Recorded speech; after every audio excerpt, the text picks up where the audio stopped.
This lesson looks at government allowances and pensions.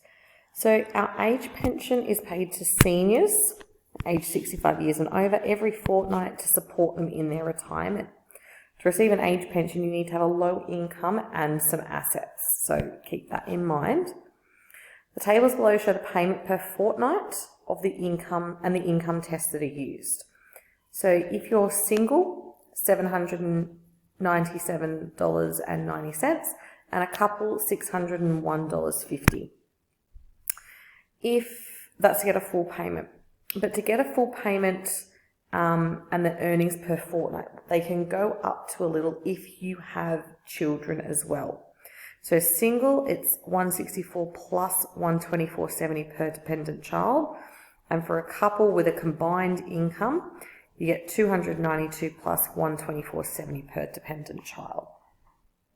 So these amounts reduce the rate of pension payable, and that's something that we need to just have a little look at as well. So using the tables, we need to calculate the fortnightly age pension of the following people. So we have Marge, who's aged 65, and Kevin, aged 67, are legal guardians of their grandson Jack and have a combined income of $250 a week. So if we look at that, they are a couple, okay, and they meet that age requirement. So they are eligible for the full pension. So that means they get $601.50 each. So their combined fortnightly payments are $1,203. And so up here as well, where it says our combined income, it's what they can still earn in order to get a pension. Okay, so this means what they can earn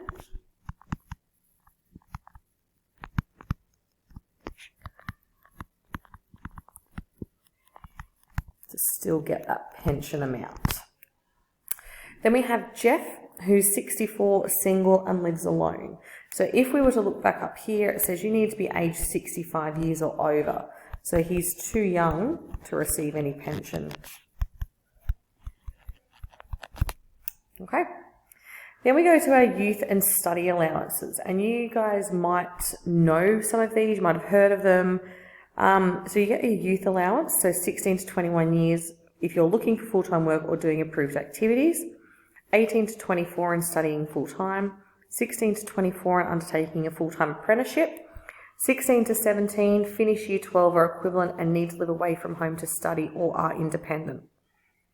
Then we get our Oz study, which is over 25 years and studying full-time or undertaking an apprenticeship, and then AB study, which is our Indigenous students or apprentices. So over the page, it still continues. Again, you've got conditions of eligibility for our youth allowance. So depending on if you are single or a couple, whether you have children living at home, not living at home. So there's all those different fortnightly payments.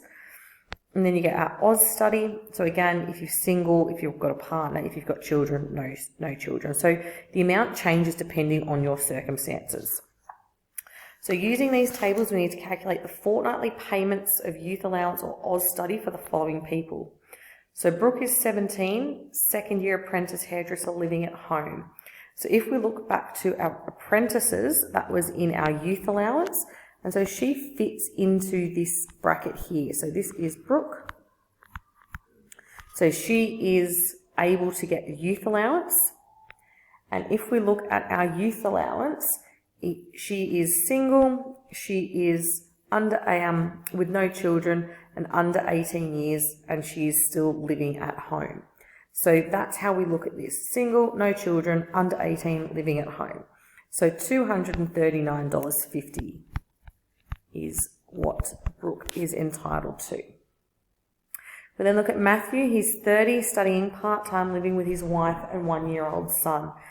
Now, studying part-time, there were no conditions for that, so unfortunately, he is not eligible as being part-time.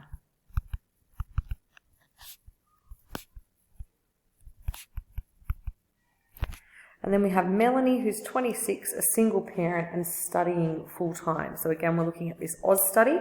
So she's single and has children, so this is where Melanie is. So she's entitled to $573.30 per fortnight.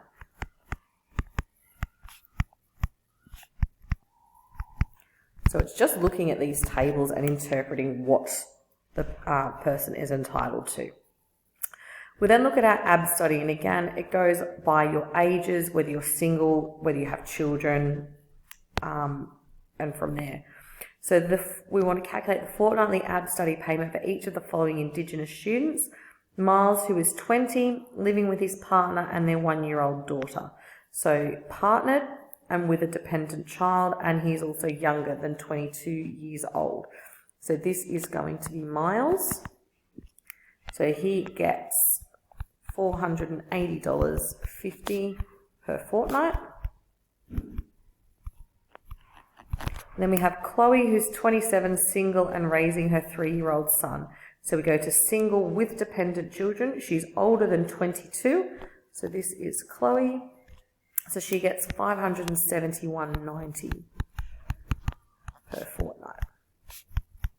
So any questions like these, it's just going back to look at the tables, and the tables will be given to you for questions like this.